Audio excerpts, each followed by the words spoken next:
The Writer's Chamber, Chapter 1. The ritual Maya. Chen stared at the blank page, her cursor blinking like a metronome counting down to failure. The coffee had gone cold hours ago, but she couldn't risk breaking the spell by getting up. Not when she was this close to understanding. The apartment was wrong. Everything about it screamed temporary. The mismatched furniture, the boxes still unpacked after 3 months, the neighbor's television bleeding through paper-thin walls. Her last novel had been written in the cabin upstate, surrounded by silence, so complete she could hear her own heartbeat. That book had won the Pulitzer. This new manuscript? 43 pages of meandering dreck. It's not the place, she whispered to herself, the same lie she'd been telling for weeks. Ideas come from within. But even as she spoke, her fingers found the worn groove in her desk where she'd rested her wrist while writing The Memory Keeper. The desk that now sat in storage, too large for this cramped space. The desk where every word had flowed like water finding its natural course. Maya's phone buzzed. A text from her editor. How's the progress?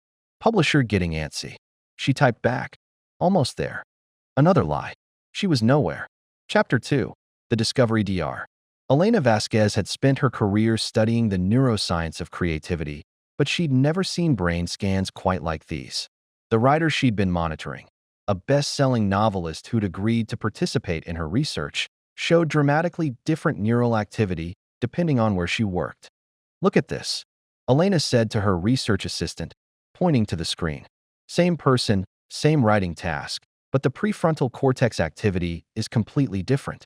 The first scan showed the writer at her usual cafe, surrounded by ambient noise and movement. Neural pathways flickered sporadically, creativity firing in short bursts between distractions. The second scan was from the writer's home office, a space she'd carefully curated over years. Here, the brain lit up like a constellation. Neural networks connecting in complex patterns Elena had only seen in the most profound creative states. It's like she becomes a different writer entirely, her assistant mused. Elena nodded, remembering her own struggles. She'd written her dissertation in 12 different locations before finally understanding that the corner table at the university library, facing the window overlooking the quad, was where her thoughts crystallized into words. She'd assumed it was mere superstition. The data suggested otherwise. Chapter 3. The Experiment. Marcus Torres had been a writer for 15 years, and he'd never paid attention to where he wrote. A story was a story, whether crafted on a subway, in a noisy cafe, or at his kitchen table. Words were tools. Environment was irrelevant, at least. That's what he believed until he read Dr. Vasquez's preliminary research findings. Bullshit, he muttered, scrolling through her paper on environmental factors in creative cognition. But curiosity gnawed at him. His latest book was stalled, had been for months. What did he have to lose? Marcus decided to conduct his own experiment. He would write the same scene, a crucial confrontation between his protagonist and antagonist, in 5 different locations over 5 days. Same story, same characters, same basic parameters. If environment truly mattered, surely he'd see the difference. Day 1. His kitchen table, laptop balanced between coffee stains and yesterday's mail. The scene felt flat, perfunctory. His characters spoke in cliches. Day 2. The local cafe, surrounded by the gentle hum of conversation and espresso machines. Better. The dialogue had rhythm, but the emotional core remained elusive. Day 3. The public library. In the poetry section where dust motes danced in afternoon light, something shifted. His antagonist's motivations deepened, became complex. Day 4. Central Park, on a bench overlooking the reservoir. The scene exploded with subtext he hadn't planned.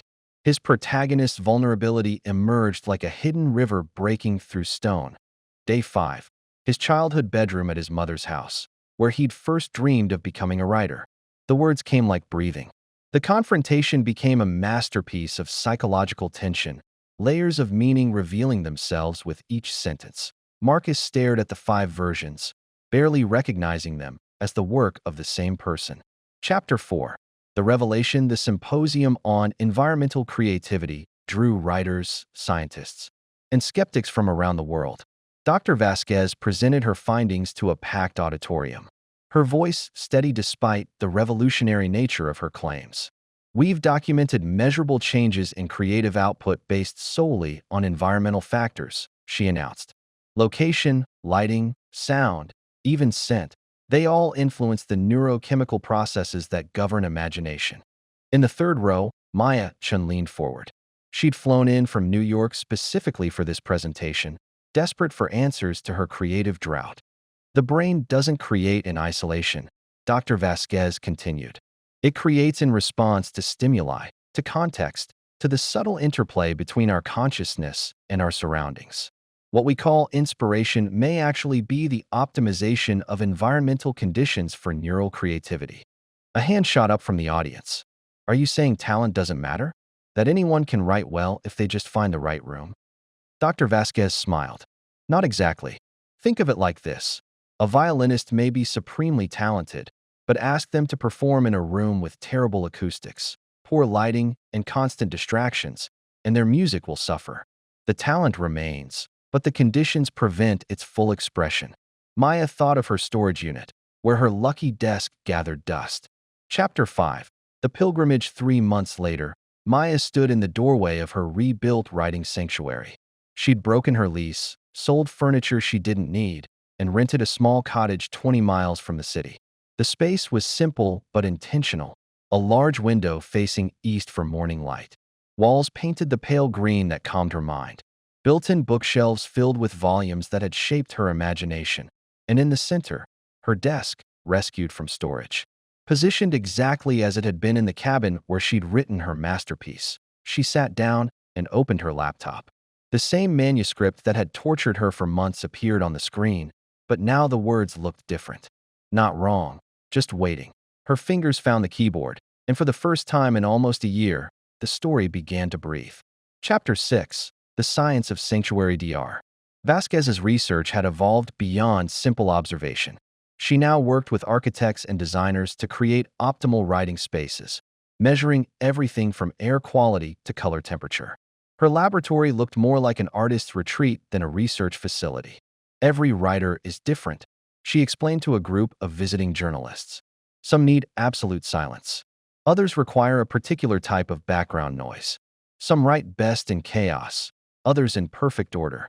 But once we identify an individual's optimal conditions, the results are remarkable. She led them to a series of rooms, each designed for different creative preferences.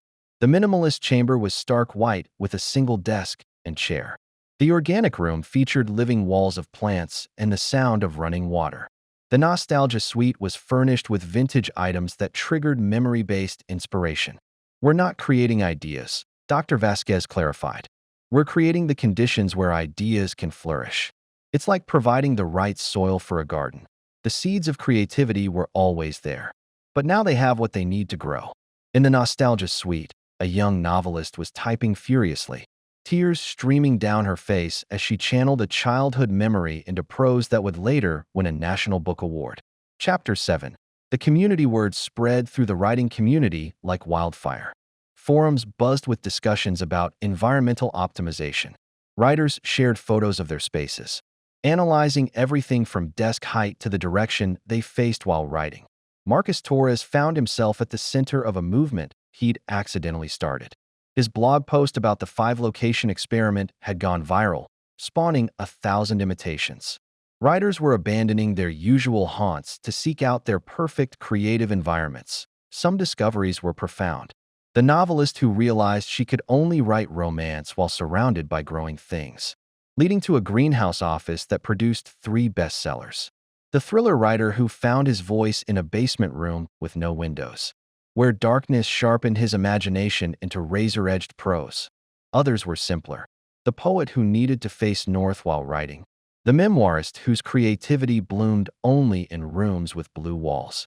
The screenwriter who discovered that the scent of jasmine unlocked dialogue like a key. We're not being precious, Marcus insisted to skeptics. We're being practical. If an athlete trains differently for different sports, why shouldn't writers optimize for different types of creation? Chapter 8. The Resistance. Not everyone embraced the new understanding. The old guard of literary criticism dismissed environmental optimization as new age nonsense and the coddling of creativity. Hemingway wrote standing up at a chest high. Bookshelf, scoffed one influential reviewer. Dickens walked the streets of London for hours before writing. Real writers adapt to any condition. But even the critics couldn't argue with results. Books written in optimized environments were receiving unprecedented critical acclaim. Publishers began requiring environmental consultations for their major authors. MFA programs started offering courses in creative space design. Dr. Vasquez received both death threats and Nobel Prize speculation. Her research had revealed something humanity had intuited but never proven, that consciousness wasn't separate from its surroundings, but intimately connected to them. We're not diminishing the mystery of creativity, she insisted in a televised debate with her harshest critic. We're revealing that the mystery is even deeper than we thought. The human brain is so sophisticated that it can calibrate its creative output to environmental inputs we're barely aware of. That's not less magical. That's more. Chapter 9. The Transform Maya's new novel was unlike anything she'd ever written. The story had emerged not just from her imagination, but from the interplay between her mind and her carefully crafted space. Characters seemed to walk through the east-facing window with the morning light. Plot twists revealed themselves in the dance of shadows across her green walls. She wasn't the same writer who had struggled in that cramped apartment. The environment had changed her, and she had changed the story. It's symbiotic, she explained to her editor during their first meeting in 8 months. The space shapes the story, but the story also shapes how I use the space. I've moved my desk 3 times as different chapters demanded different perspectives. Her editor read the manuscript in one sitting, something she hadn't done in years. The prose had a quality that was difficult to define, as if it had grown organically rather than being constructed. It's like your old work, but deeper, she said finally. More rooted. Maya smiled. That's exactly what it is. Rooted. Chapter 10. The teacher. A year after Dr. Vasquez's first symposium, she opened the Institute for Environmental Creativity. Writers came from around the world to discover their optimal conditions, to understand the science behind their craft. The curriculum was unlike any other writing program. Students studied neuroscience alongside narrative structure. They learned about light therapy and character development in the same semester. They experimented with everything from air pressure to electromagnetic fields. We're not teaching you to write, Dr. Vasquez told each new class. We're teaching you to create the conditions where your best writing can emerge. Every writer has a unique neural signature, a specific set of environmental factors that unlock their potential. The graduation rate was unprecedented. More importantly, the quality of work produced by graduates was revolutionizing literature. Critics began to speak of a new literary movement, environmental realism, where the settings weren't just backdrops but active participants in the creative process. Chapter 11.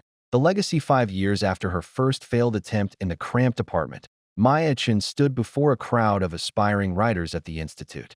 Her third novel, written in a glass room suspended among treetops, had just won the International Prize for Literature. People ask me if I'm cheating, she began, her voice carrying clearly through the auditorium. If optimizing my environment somehow makes my work less authentic. But I ask you this. Is a gardener cheating when she chooses the right soil for her roses? Is a musician cheating when he tunes his instrument? She paused, looking out at faces hungry for understanding. Your creativity isn't separate from your environment. It's in conversation with it. The words you write at a kitchen table will be different from the words you write in a forest clearing. Not because one location is better than the other, but because they call forth different aspects of your imagination. A young woman in the front row raised her hand. But what if we can't afford the perfect space? What if we're stuck with whatever we have? Maya smiled, remembering her own desperation.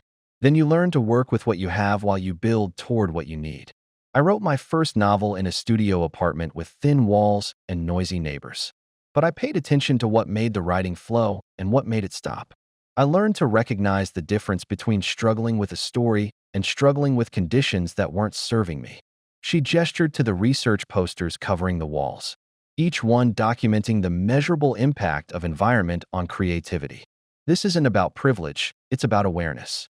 Understanding how your mind works, what triggers your best thinking, what silences your inner critic. Some of the most powerful writing spaces cost nothing but attention. Chapter 12. The Revolution. 10 years later, the world of writing had been transformed. Publishers routinely provided environmental stipends for their authors. Architecture schools offered specializations in creative space design. The term writer's block had largely disappeared from the vocabulary, replaced by environmental mismatch. Dr. Vasquez's research had expanded beyond writing to encompass all forms of creative work. Musicians discovered their acoustic sweet spots. Painters found their optimal light spectrums. Inventors identified the conditions that sparked breakthrough thinking. But perhaps the most significant change was in how society viewed creativity itself. No longer seen as a mystical force that either blessed or abandoned artists. Creativity was understood as a natural human capacity that could be nurtured and optimized. Writing workshops now began not with prompts or techniques, but with environmental assessment. Students learned to read their own responses to different spaces, sounds, and stimuli. They discovered that creativity wasn't about forcing inspiration, but about creating conditions where inspiration could find them. Epilogue. The question Maya Chen, now in her 60s, sat in her latest writing space, a converted lighthouse overlooking the Pacific Ocean.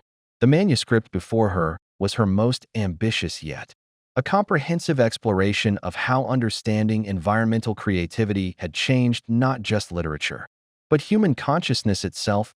As she wrote, she was aware of everything that surrounded her, the rhythm of waves against rocks below, the salt-tinged air moving through open windows, the way afternoon light struck her pages at precisely the angle that made her thoughts crystallize into words. She paused, fingers hovering over the keyboard, and considered the question that had driven her work for decades.